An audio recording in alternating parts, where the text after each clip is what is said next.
I never really cared much for birthdays. They were just another day to me. Wake up, go to work, come home, repeat. But turning 40? That hit different. It wasn't just a number, it felt like a line in the sand, a moment where I had to stop and look at my life. I wasn't sure what I expected, but when my eldest son, Marco, called me up out of the blue, I was caught off guard. His voice was casual, like he was asking about the weather, but what he said stuck with me. He told me he and his brothers, Julian and Troy, wanted to throw me a big birthday bash. A real celebration, he said. I didn't know what to say at first. Me and the boys, we hadn't been close in years, not since the divorce tore everything apart. 8 years ago, their mother, Clarissa, walked out on me.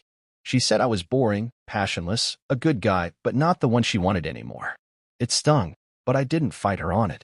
The boys took her side, and I didn't blame them. She was their mom.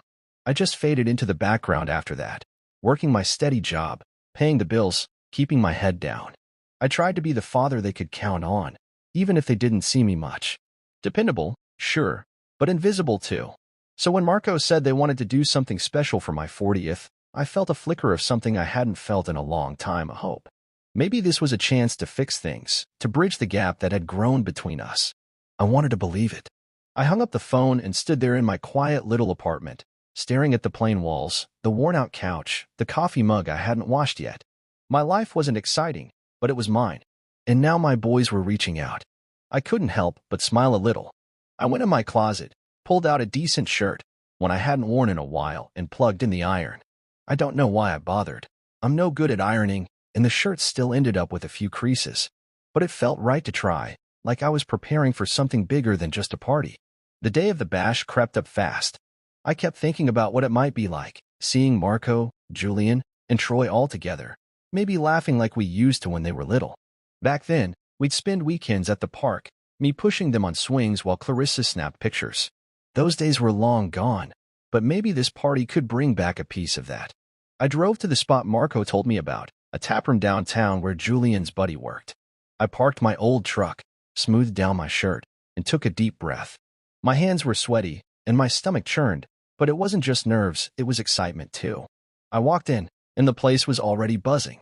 I saw familiar faces right away, guys from work, a couple neighbors, even some cousins I hadn't talked to in years. The air smelled like beer and fried food, and music hummed in the background. It was loud, warm, alive. I didn't expect all this. Marco spotted me first, waved me over with that big grin of his. He's got Clarissa's charm, always has. Julian was there too, leaning against the bar, looking cooler than I'll ever be. Troy hung back a little, quieter, watching everything like he always does. They all said, "Happy birthday, Dad," and I nodded, feeling awkward, but glad. I grabbed a beer, started chatting with people. For once, I didn't feel like the odd man out. Then I saw her, Clarissa. She swept in like she owned the place, her hair perfect, her smile sharp. My chest tightened. We hadn't spoken much since the divorce, just the bare minimum about the boys. Seeing her there threw me off, but I told myself it was fine. She's their mom.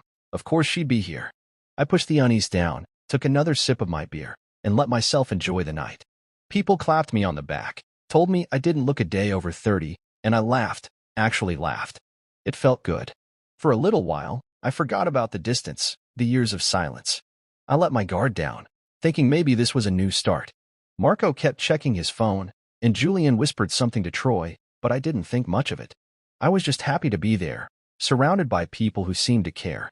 I ate some wings, made small talk with my cousin Dave about his new fishing boat, even cracked a joke that got a few laughs. The night was going better than I could have hoped. I started to believe my boys really wanted to honor me, that this milestone birthday might mean something to them too. I settled into a chair, feeling the warmth of the beer in my hands, the chatter filling my ears.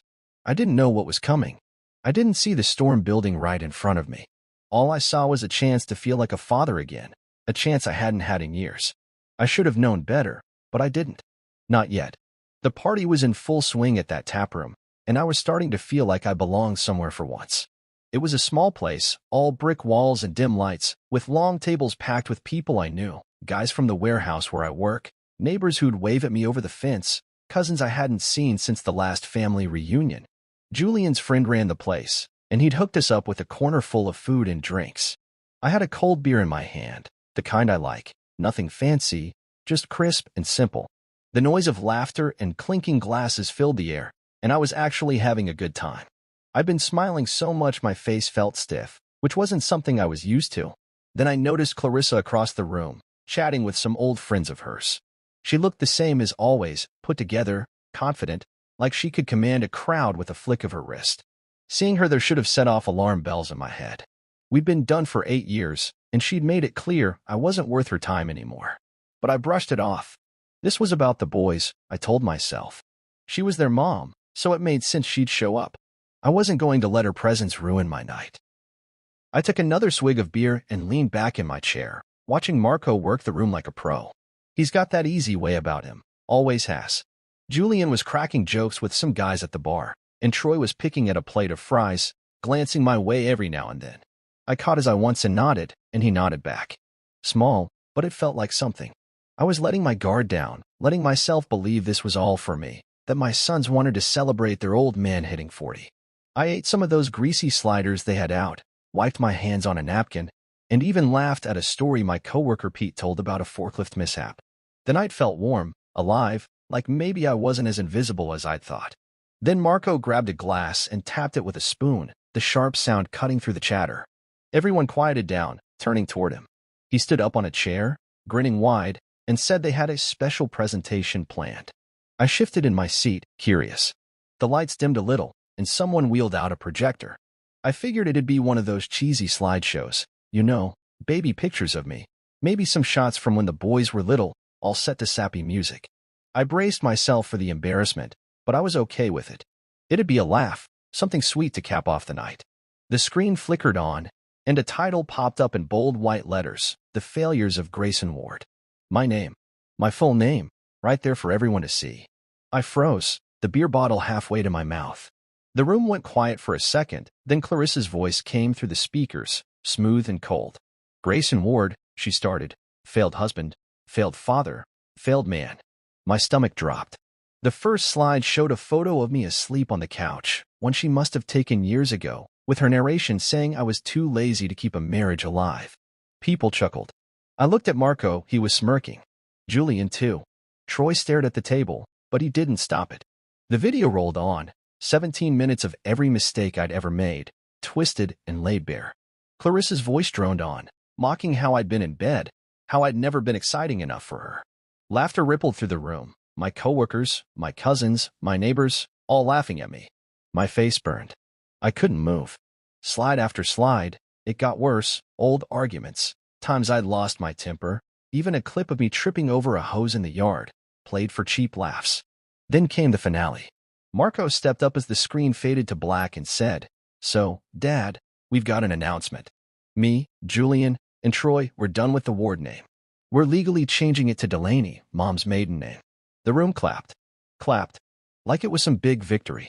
I sat there, staring at my sons, the boys I'd raised, the boys I'd loved even when they pushed me away. They smirked at me, proud of their little show. Clarissa stood there, arms crossed, looking satisfied. I felt like the air had been sucked out of the place. My hand shook as I set the beer down. I didn't know what to say, didn't trust my voice not to crack. So I stood up, slow and stiff, like my body wasn't mine anymore. The room went quiet again.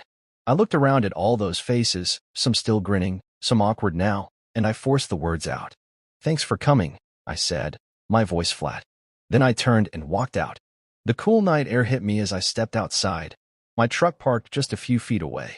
I didn't look back. I couldn't. I climbed in, started the engine, and drove home, the sound of their laughter still ringing in my ears. My shirt was still creased, my beer unfinished, and my hope? That was gone. They'd planned it all, my own family, to tear me down in front of everyone. And they'd succeeded. I didn't sleep that night after the party. Not a wink. I got home, kicked off my shoes, and just sat on the edge of my bed, staring at the wall. The clock on my nightstand glowed red, 1:17 a.m., then 2:43, then 4:09. My mind kept replaying that damn video, Clarissa's voice cutting through me like a knife. My son's smirks burned into my head. I could still hear the laughter from the taproom, echoing in my ears like it was happening right there in my tiny apartment. My chest felt tight, heavy, like someone had dropped a stack of bricks on it. I didn't cry, though. I don't think I had it in me. I just sat there, numb, until the sun started peeking through the blinds. The next night was the same. No sleep, just me and my thoughts spinning in circles. By morning, my phone was going crazy, buzzing so much it slid across the kitchen table. I ignored it at first, letting it vibrate while I made coffee I didn't even want. But it wouldn't stop. I picked it up, saw the screen lit up with texts, voicemails, missed calls, all from them. Marco, Julian, Troy, even Clarissa. I didn't want to deal with it, but curiosity got the better of me. I opened the first text from Marco. Dad, we need you to sign the name change papers. Can you meet us today? Straight to the point, no apology, no nothing. Julian had left a voicemail, his voice sharp, saying, "You're being childish, Dad.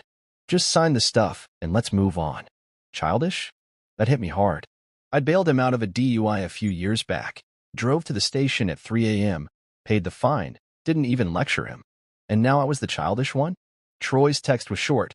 "Please, Dad, just do it." Then there was Clarissa. She didn't call, but Marco's wife, Isla, did. Her voice was soft, too soft, like she was reading from a script. "Hey, Grayson, I just wanted to check on you. See how you're doing mentally after everything." I saw right through it. Clarissa had put her up to it, probably thinking I'd spill my guts to Isla and give them something else to use against me. I mumbled something about being fine and hung up quick. My phone kept buzzing all day, more texts, more voicemails. They were relentless. Julian called again, left another message. "Come on, Dad, stop dragging this out. We're trying to do what's best for us. Best for them." I sat there at my table, coffee cold in my mug, staring at those words on the screen. My hands shook a little, not from fear, but from something else, something building inside me. I didn't answer any of them. I couldn't. What was I supposed to say? "Sure, boys, I'll sign away my name after you humiliated me in front of everyone I know." No. I kept my mouth shut, let the phone buzz itself out. But inside, something was shifting. For years, I'd been quiet, steady, the guy who didn't make waves. I worked my job at the warehouse, drove my beat-up truck, lived in this plain little place with its scratched floors and faded curtains. I paid their bills, kept them going, even when they didn't ask how I was doing. I'd been their rock, even if they didn't see it. And now this. They put me on display like some kind of failure, laughed about it, and expected me to just roll over and sign their papers. I leaned back in my chair, the wood creaking under me, and looked out the window. The street outside was quiet, just a few cars rolling by, a neighbor walking his dog. My life had been quiet too quiet, maybe. I let them walk all over me because I didn't want to fight, didn't want to lose them completely. But that night at the taproom, they'd crossed a line. I wasn't just their punching bag anymore. I didn't know what I was going to do yet, but I knew I wasn't going to keep playing the fool. I got up, dumped the coffee down the sink, and washed the mug. My hands were steady now. I looked at my reflection in the little mirror above the sink. Tired eyes, messy hair, a face that looked older than 40. I didn't recognize the guy staring back at me, not really. He was someone who'd taken too much for too long. My phone buzzed again, another text from Marco. "Dad, we're serious. Sign the papers." I didn't reply. I set the phone down, screen dark, and walked to the couch. I sat there, the silence of the apartment wrapping around me like a blanket. They could wait. They'd waited 8 years to stab me in the back. They could wait a little longer for me to figure out my next move. I wasn't broken, not yet. And I wasn't going to let them think they'd won. Something was waking up in me, something I'd buried a long time ago. I didn't know what it was, but it felt like fire. I sat on that couch for a long time after the phone stopped buzzing, just thinking. The quiet in my apartment was loud in its own way. Every creak of the floor, every hum of the fridge, it all filled my head while I turned things over. My boys, Marco, Julian, Troy, they'd made it clear what they thought of me. That video, those smirks, the way they clapped when they said they were ditching my name, it wasn't just a prank. It was a message. I was nothing to them, just a joke, a guy they could kick around and laugh about. But they didn't know the half of it. For years, I've been holding them up, pouring money into their lives like water into a bucket with no bottom. They didn't see it, didn't ask, didn't care. And I never said a word. I kept it all in an unseen ledger, not written down anywhere, but locked tight in my mind. Marco's mortgage? I'd been sending $1,400 a month to keep his house from slipping away. He and Isla bought that place 3 years ago, a nice little 2-story with a yard, but they couldn't swing the payments on their own. Marco never told me they were struggling. He's too proud for that, but I found out through a friend at the bank. So I stepped in, set up the transfers, kept it quiet. Julian? His gambling was a mess. Over 2 years, I'd shelled out $11,000 to cover his debts, poker games, sports bets, whatever hole he dug himself into. He'd call me late at night, voice shaky, promising he'd pay me back, but he never did. I didn't push him. And Troy, my youngest, he was different, quieter, but he still leaned on me. I paid his college tuition, $8,000 a semester, and covered his rent when Clarissa said she couldn't swing it anymore. She'd call me up, all dramatic, saying Troy would have to drop out if I didn't help. So I did. Every time. I worked extra shifts at the warehouse, skipped vacations, drove my old truck even when it started rattling, just to keep them afloat. I didn't mind back then. I figured that's what a dad does. But now, sitting there, replaying that taproom nightmare, it hit me hard. They didn't know. They didn't care. To them, I was irrelevant, a failure, a name they could toss out like trash. I stood up, paced the room, my socks sliding on the scratched wood floor. My hands clenched into fists, then opened again. I wasn't mad. Not yet, just awake. I'd been their silent bank, their safety net, and they'd turned around and spit in my face. I could have yelled, called them up, laid it all out. Every dollar, every sacrifice. But that's not me. I don't scream. I don't beg. I act. And right then, I decided I was done being invisible. I wasn't going to blow up at them, though. No, I had something better in mind. Something quieter, sharper. I'd let them think they'd won. Let them think I was crumbling. I grabbed my phone, scrolled through the missed calls. Julian's last voicemail was still there, accusing me of dragging things out. I listened to it again, his voice slurring a little. He'd been drinking, probably. I deleted it. Then I called Marco back. My voice came out shaky, rough, like I'd been up all night crying. "Hey, son," I said, keeping it soft. "I'm not doing great, you know. That party, it hit me hard." He paused, then said, "Yeah, Dad, we didn't mean to upset you that bad." Liar. I could hear the smugness under his words. I played along, sniffed a little for effect. "I just want to see you boys talk this out. How about dinner? Just us, me and you three. One last shot at fixing things." He hesitated, probably checking with Clarissa, then said, "Sure, Dad. We'll set it up." I hung up, leaned against the counter, and let out a long breath. They thought I was broken, ready to give in. Good. Let them think that. I walked to my desk, an old wobbly thing in the corner, and pulled out a notepad. I didn't write down the numbers. I didn't need to. They were all up here, in my head. Every payment, every late-night call, every time I said yes when I should have said no. I'd been their fallback for too long, and they didn't even know it. Dinner would be my move, not theirs. I'd sign their stupid papers if that's what they wanted. Let them have their little victory. But I was done carrying them. I looked out the window again, the sun high now, casting shadows on the street. My truck sat there, rusty but reliable, like me. I'd always been reliable. Too reliable. I grabbed my keys, headed out to the store, needed groceries anyway. The whole drive, I kept thinking about it, planning. I wasn't going to yell or fight. I'd be quiet, like always. But this time, my silence would hit them harder than any words ever could. They'd see soon enough what irrelevant really meant. I spent the next few days setting the stage, letting the plan simmer in my head while I went through the motions. Work was the same, lifting boxes, driving the forklift, nodding at the guys in the break room. But inside, I was somewhere else, piecing it all together. Marco texted me the details for the dinner, some fancy bistro he picked, the kind of place with tiny portions and big prices. I didn't care where it was. I just needed them there, all three of them, thinking they had me figured out. I wanted Clarissa there too, pulling strings like she always did. I knew she'd come. She couldn't resist watching me squirm. So I waited, kept my phone quiet, didn't push back. When the night rolled around, I stood in front of my bathroom mirror, staring at myself. I hadn't shaved in days, and my stubble was patchy, gray creeping in. My shirt was wrinkled, an old button-up I hadn't bothered to iron this time. I looked rough, tired, like a guy who'd been knocked down and hadn't gotten up yet. Perfect. I rubbed my eyes hard, made them red, practiced a shaky voice in the mirror. "I'm sorry, boys, I get it now." It sounded real enough. I grabbed my keys and drove to the bistro, the truck rattling the whole way. The place was sleek, all glass and dark wood, with waiters in black gliding around like they were in a movie. Marco was already there, sitting at a round table in the corner, looking sharp in a jacket. Julian slouched next to him, scrolling his phone, and Troy sat straight, hands folded, eyes flicking to the door when I walked in. Clarissa swept in right after me, her heels clicking on the floor, her perfume hitting me before she even said hello. "Grayson," she said, voice dripping with fake warmth. "You look well?" I nodded, kept my head low, shuffled to my seat.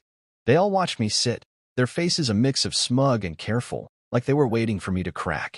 I played it up, slumped my shoulders, let my hand shake a little as I picked up the water glass. Marco started talking first, leaning back in his chair. "Glad you're here, Dad. We just want to put this behind us, you know?" Julian jumped in, smirking. "Yeah, that video, it was harsh, but it was supposed to help you see the truth. Face reality." I looked at him, his cocky grin, and thought about the $11,000 I'd paid to keep him out of trouble. I didn't say it. Instead, I mumbled, "Reality."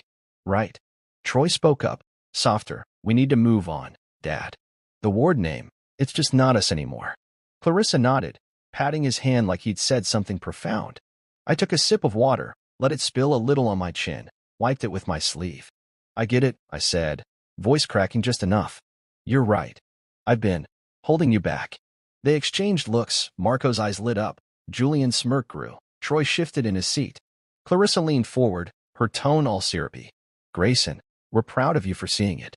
It's big of you." I nodded again, kept my eyes down. The waiter came, and we ordered steak for Marco, some salad thing for Clarissa, burgers for the boys. I got soup, cheap and simple, like I couldn't handle more. While they ate, I pulled the papers from my jacket, the name change forms they'd been hounding me about. "Brought these," I said, sliding them across the table. Marco grabbed them fast, flipped through, handed me a pen. I signed each one slow, my hand trembling on purpose, Grayson Ward scrawled out like it was the last piece of me.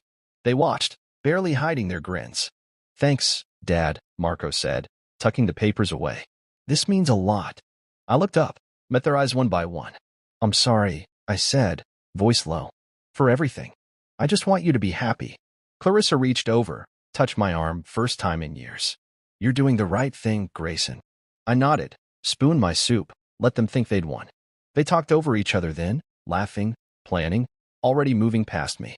I stayed quiet, finished my meal, paid my share with cash.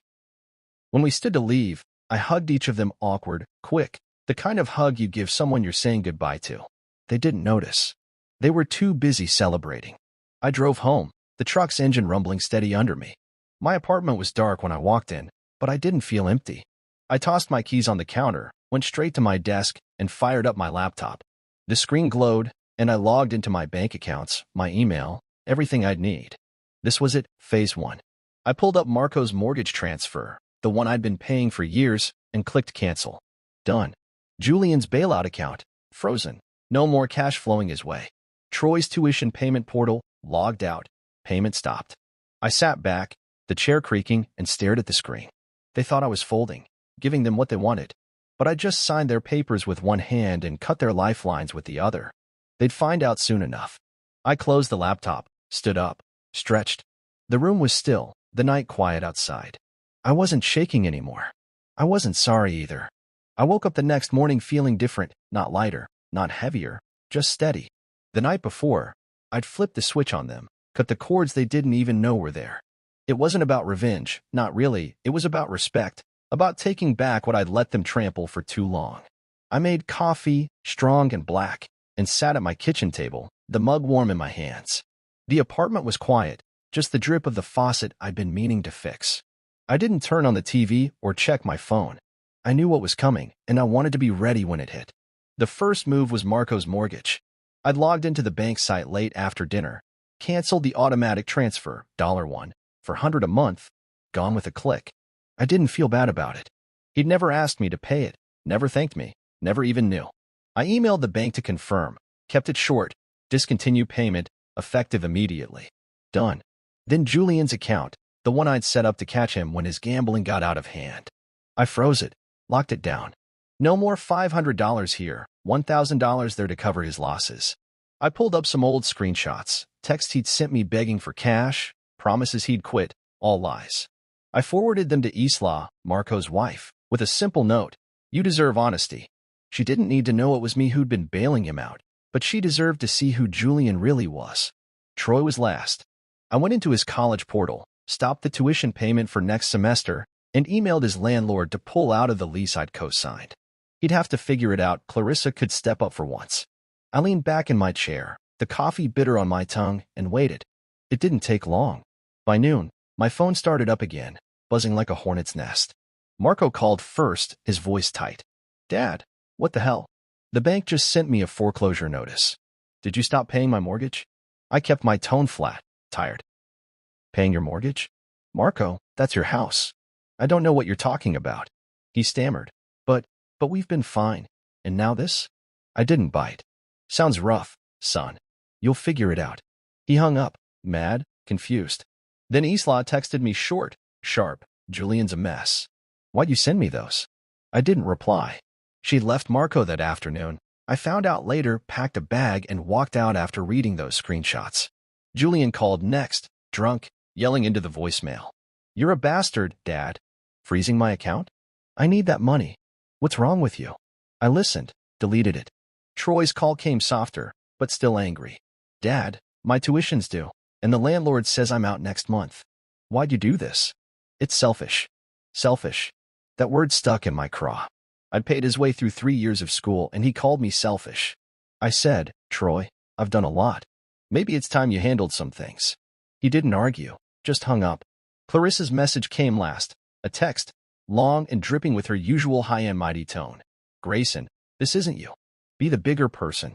Stop this petty revenge and help the boys. They're struggling because of your choices." My choices. I stared at that for a minute, my thumb hovering over the reply button. I could have told her about the $50,000 I'd sunk into Marco's house, the $11,000 I'd thrown at Julian's debts, the tuition and rent I'd covered for Troy. I could have told her how I'd worked overtime, skipped my own life, to keep them all going while she played the perfect mom. But I didn't. I set the phone down, let her words sit there unanswered. She didn't get it. This wasn't revenge. It was me stepping away, letting them feel the weight they'd never bothered to carry. The calls kept coming that week, Marco panicking about the bank, Julian raging about his account, Troy pleading about his apartment. I didn't budge. I went to work, came home, cooked myself a steak one night just because I could. The fridge hummed, the TV stayed off, and my phone buzzed itself dead. I wasn't cruel, I didn't laugh at their mess. But I wasn't their fix anymore either. Friday night, I sat on my couch, a beer in my hand, the room dark except for a lamp in the corner. I thought about that dinner, their smug faces when I signed those papers. They'd thought I was weak, beaten. Now the foreclosure notice was in Marco's mailbox, Isla was gone, Julian was scrambling, and Troy was calling Clarissa for help. I took a sip, the cold bottle sweating against my palm. They'd figure it out, or they wouldn't. Either way, it wasn't my problem anymore. I'd been their shadow, their bank, their doormat. No more. I finished the beer, set it on the table, and leaned back. The silence felt good, clean, mine. They could scream all they wanted. I was done listening. I let the dust settle for a few days after the pullback, watching the chaos unfold from a distance. Marco's foreclosure notice was real now. He'd stopped calling me, probably too busy scrambling for a loan. Isla hadn't come back, and Julian's voicemails had gone from angry to slurred and desperate. Troy was texting Clarissa nonstop, I figured, since he'd gone quiet on me too. She'd sent me one more message after that first one, shorter this time. "Fix this, Grayson, or you'll regret it." I didn't reply. Regret? I'd lived with that for years, keeping them afloat while they treated me like dirt. Not anymore. I had something else in mind, phase 2. I wanted them to see what they'd done, not just hear it from me. So I sent a group text, kept it simple, lunch at my place this Saturday. Let's reconcile. I'll order food. Noon. I knew they'd come. Clarissa wouldn't miss a chance to gloat, and the boys were too rattled to say no. I spent the week getting ready, not rushing, just steady. I cleaned the apartment, not much, just enough to make it look lived in but not polished. I didn't want them thinking I'd gone soft. Friday night, I went to the store, picked up what I'd need, pizza for Marco, wings for Julian, a sub sandwich for Troy, all their favorites from back when they'd crash at my place after school. Clarissa would get her fancy salad, the kind with nuts and dressing on the side. I wasn't cooking. I'd order it all, keep it casual. But I had something else ready too. Saturday morning, I set up the living room, moved the TV to the center, plugged in the HDMI cord, tested the projector I'd borrowed from work. It worked fine, the screen flickering to life on my plain white wall. I pulled up their video, the one from the party, the failures of Grayson Ward. I'd saved a copy off Marco's phone when he wasn't looking that night, before I walked out. I didn't watch it again, didn't need to. I just made sure it was queued up, ready to go. Noon rolled around, and Clarissa showed up first, early as always. She knocked sharp, walked in like she owned the place, her coat draped over her arm. "Grayson," she said, looking around. "This is quaint." I shrugged, took her coat, hung it on the rack. "Good to see you too," I said, keeping my voice even. The boys trickled in after, Marco tense, Julian hungover, Troy fidgety. They mumbled hellos, sat on the couch and chairs I'd pulled around the coffee table. The food came right on time, boxes steaming as I set them out. "Eat up," I said, grabbing a slice of pizza for myself. They dug in, Marco tearing into the pepperoni, Julian gnawing wings, Troy picking at his sub, Clarissa poking her salad with a plastic fork. We ate in silence for a bit, the air thick, everyone waiting for someone else to talk. Marco finally broke it. "So, Dad, you said reconcile.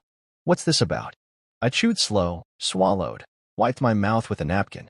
"Just want to clear the air," I said. "Things got messy. I don't like it." Julian snorted. "Yeah, messy 'cause you screwed us over." I didn't bite. "Let's not fight," I said, soft. "I've been thinking. Maybe you're right about me." Clarissa raised an eyebrow, smirking a little. "Oh." I nodded, stood up, walked to the TV. "I've been blind. Thought I'd show you I get it now." I hit play. The screen lit up, the failures of Grayson Ward. Clarissa's voice filled the room, smooth and cold. Grayson Ward, failed husband, failed father, failed man. Their heads snapped up, eyes wide. Marco choked on his pizza. "Dad, what the—" I turned it up, let it run. The slides rolled by, me asleep on the couch, me tripping over that hose, Clarissa mocking my every move. The room from the taproom laughed on screen, their own voices joining in, Marco's chuckle, Julian's loud guffaw, Troy's quiet snicker. I stood there, arms crossed, watching them watch themselves. Nobody moved. The 17 minutes dragged on, every insult, every jab, laid bare again. When it hit the end, Marco's announcement about the name change, the applause, they just stared. I paused it, the screen frozen on their smirking faces. Silence hung heavy. I walked to my desk, grabbed the folders I'd prepped, and handed them out, one for each. "Open them," I said. Marco's hands shook as he flipped his open. Julian cursed under his breath. Troy went pale. Clarissa's eyes narrowed. "What is this, Grayson?" she asked, voice tight. I sat back down, took another bite of pizza. "Just some truth," I said. "You wanted me to face reality. Now it's your turn." They didn't say anything, just stared at the papers, Marco at his mortgage records, Julian at his gambling debts, Troy at his tuition receipts, Clarissa at her own secrets I'd kept buried. I let it sink in, the food cooling on the table, the room so quiet I could hear the clock ticking in the kitchen. They'd laughed at me that night. Now they weren't laughing. I leaned forward, looked at each of them. "We're done here," I said. "Enjoy the food." I watched them sit there after the video, the folders open in their hands, the air in my living room thick with something I couldn't quite name, a shock, maybe, or shame. Marco's face was red, his fingers gripping the papers that showed every mortgage payment I'd made. $50 for 100 over 3 years, all laid out in black and white. He didn't look up, just stared at the numbers like they'd bite him. Julian's folder was Messier screenshots of his texts, bank statements of the $11,000 I'd funneled to cover his gambling, plus a pamphlet for a free addiction program I'd printed off the library computer. He swore under his breath, tossed it on the table like it burned him. Troy's was simpler, tuition receipts, rent payments, a note saying I'd paid one last semester, but that was it. He kept his eyes down, hands folded tight. Clarissa's folder hit different. Photos I'd kept quiet about for years, her with that guy she'd been seeing before she left me, timestamps proving it wasn't after the divorce like she'd claimed. I'd buried it to shield the boys, but no more. She flipped it shut fast, her lips a thin line. I leaned back in my chair, the pizza box still open in front of me, and took a slow bite. The cheese was cold now, but I didn't care. They didn't say much at first, just shifted in their seats, the food forgotten. Marco finally spoke, voice low. "Dad, what's this supposed to prove?" I swallowed, wiped my mouth with the back of my hand. "It's not about proving anything," I said. "It's about you knowing. You call me a failure. Figured you should see what I've been doing while you laughed." Julian jumped in, his voice rough. "So what? You're guilting us now?" I didn't ask you to pay my stuff. I looked at him, steady. You didn't have to. You asked for help, I gave it. Every time. Troy piped up, quieter. I didn't know, Dad. About the rent, the school. His voice trailed off. I nodded. Yeah, you didn't. Clarissa stood, her chair scraping the floor. This is low, Grayson. Dragging up the past, throwing money in their faces, petty. I didn't flinch. Petty's a 17-minute video of my worst moments played for laughs. This is just facts. She glared, but I could see the flicker in her eyes. She knew I had her on those photos. I stood up, walked to my desk again, and pulled out one last paper. They watched me, tense, like I was about to drop another bomb. I held it up, a court document, fresh from last week. One more thing, I said. You're not Ward's anymore, right? Neither am I. Changed my name. Grayson Ellis now. My mom's maiden name. Marco's jaw dropped. You're kidding. I shook my head, set the paper on the table. Nope. You wanted a clean break. You got it. Clarissa laughed, sharp and bitter. Oh, this is rich. Running to your mommy's name. I shrugged. It's mine now. Fits better than Ward ever did with you all. The room went quiet again. Julian rubbed his face. Troy stared at the floor. Marco just looked lost. I grabbed my coat from the rack, slipped it on. Lock up when you leave, I said, heading for the door. Clarissa called after me. Where are you going? I turned, hand on the knob. Got a lunch date. Real one. I stepped outside, the cold air hitting my face, and shut the door behind me. My truck was parked out front, same old rust bucket, but it started right up. I drove across town to a diner I liked. Nothing fancy, just good coffee and better pie. Audrey was waiting there, a woman I'd met online a few weeks back. Divorced, like me, with kids grown and gone. She smiled when I walked in, her hair tied back, a hiking jacket slung over her chair. Hey, Grayson, she said, easy warm. I sat across from her, ordered a coffee and a slice of apple pie. Hey, I said back, feeling the weight of the morning start to lift. We talked about trails she'd hiked, about the warehouse, about nothing big. It was simple, normal, and I needed that. My phone stayed in my pocket, off. I didn't care if they were still at my place, arguing, eating, whatever. I'd said what I needed to say, showed them what I needed to show. The folders were theirs now. Let them sit with it. Audrey laughed at something I said about my truck, and I smiled, a real one, not forced. The pie came, warm with a scoop of ice cream melting on top. I took a bite, let the sweetness settle. Back home, they'd be picking apart my life, my choices, my name. Here, I was just Grayson, new name, new start. I didn't know them anything anymore. The diner hummed around us, plates clinking, people talking. Audrey asked if I'd ever been to Glacier National Park. Not yet, I said. Maybe soon. She grinned. You'd love it. I nodded, sipped my coffee. Maybe I would. I drove home from the diner that afternoon, the taste of apple pie still on my tongue, Audrey's laugh still in my ears. The sun was dipping low, painting the sky orange over the rooftops, and my truck rumbled along like it always did. I felt lighter, not because everything was fixed, but because I'd let go of something heavy. The lunch with Audrey had been easy. No games, no guilt trips, just two people talking about trails and coffee and life. It was the first time in a while I didn't feel like I was carrying someone else's mess. When I got back to my apartment, the place was empty. The boys and Clarissa had cleared out, left the door locked like I'd asked.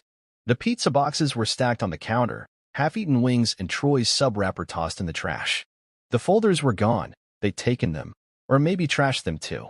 I didn't care either way. I'd said my piece, laid it all out. What they did with it was on them now.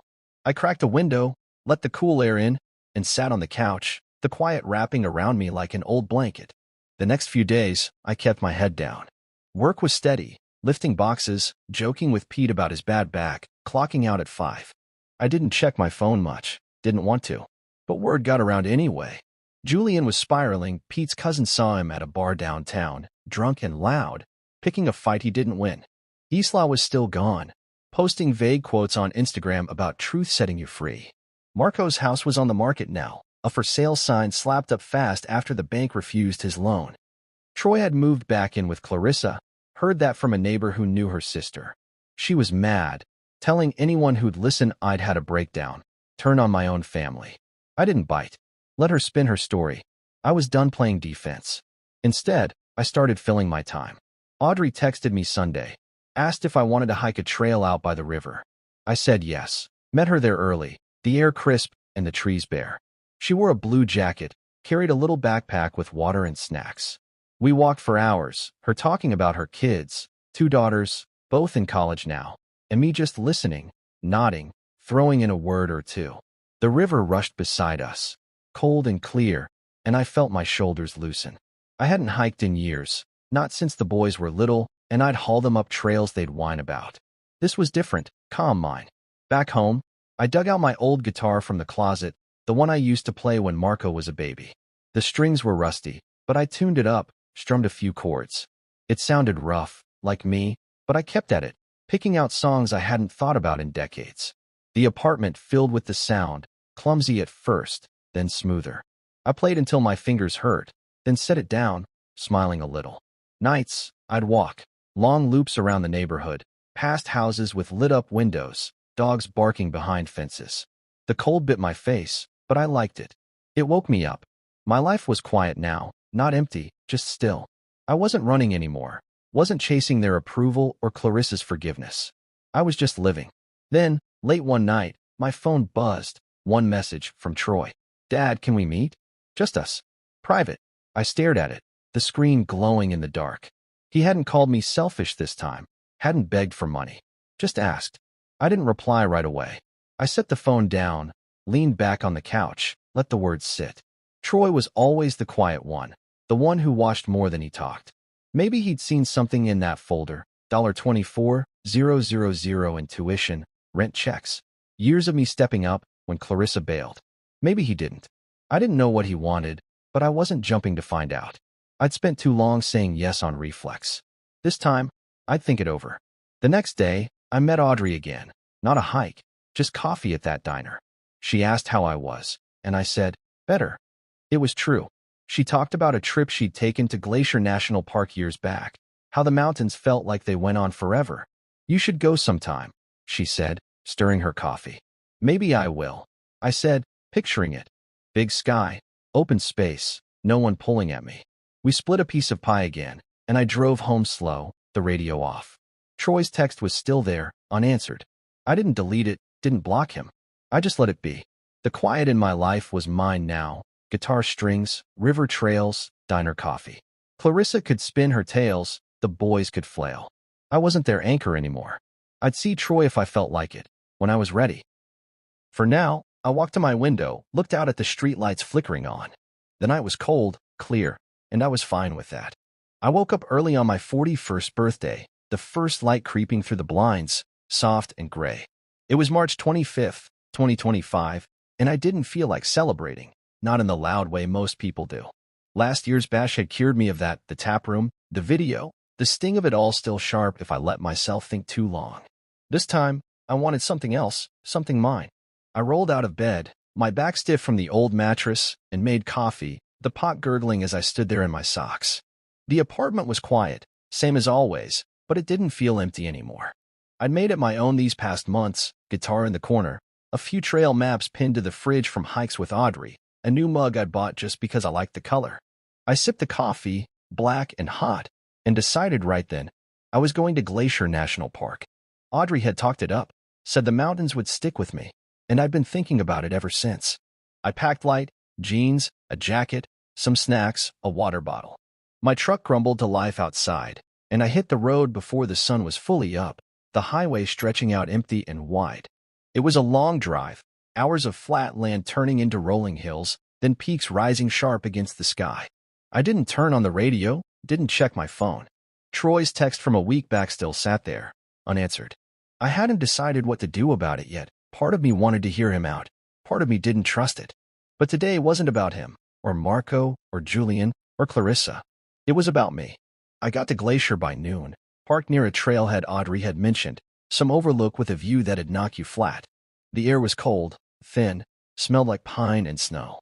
I zipped my jacket, slung my bag over my shoulder, and started walking. The trail was steep, rocks crunching under my boots, my breath puffing out in little clouds. I wasn't in a rush, just kept a steady pace, letting the quiet sink in. The trees thinned out as I climbed, and then there it was, the overlook. I stopped, stood at the edge, and looked out. Mountains rolled on forever, jagged and white-tipped, the sun burning gold over the pines below. It was bigger than I'd imagined, bigger than anything I'd seen in years. I dropped my bag, sat on a flat rock, and just took it in. My hands rested on my knees, the wind tugging at my hair. I'd turned 41 today, and for the first time in a long time, I didn't feel like a failure. Not the one they'd mocked in that video, not the bank they'd drained, not the doormat they'd walked over.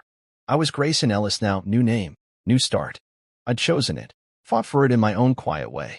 The folders I'd handed them, the money I'd pulled back, the silence I'd kept, it wasn't loud, but it was mine.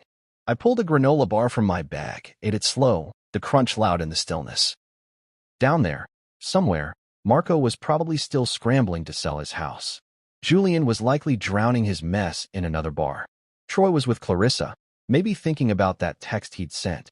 She'd be spinning her story to the family, painting me as the bad guy. I didn't care anymore. I'd stopped running their race. I brushed the crumbs off my hands, took a swig of water, and leaned back on the rock. The sun was warm on my face, even with the chill in the air. I thought about Audrey, her steady voice, her laugh, the way she didn't push me to be anything I wasn't. We'd been texting more, meeting up when we could. She'd like this view, I figured. Maybe I'd bring her here someday. Maybe not. I wasn't in a hurry to decide that either. My phone stayed off in my pocket. No buzz, no calls, no guilt. I'd spent decades tied to it, answering late-night pleas, sending money, fixing their messes. Today, it was just me and the mountains. I stood up, stretched, felt my joints pop. The trail back was downhill, easier, and I took my time, watching the shadows stretch as the afternoon faded. By the time I got to my truck, the sky was turning pink, the air colder. I drove to a little motel nearby, checked in, dropped my bag on the bed. The room was plain, beige walls, a lumpy mattress, but it was enough. I showered, the hot water easing the ache in my legs, then sat by the window with a beer I'd grabbed from a gas station. The night settled in, stars popping out over the peaks. I thought about Troy again, his just a text. Maybe I'd call him tomorrow, meet up, see what he had to say. Or maybe I'd wait. He'd picked his side once. I wasn't rushing to let him back in. For now, I was here, 41 and free. My birthday was what I'd wanted, alone, peaceful mine. I finished the beer, set the bottle down, and slept better than I had in years.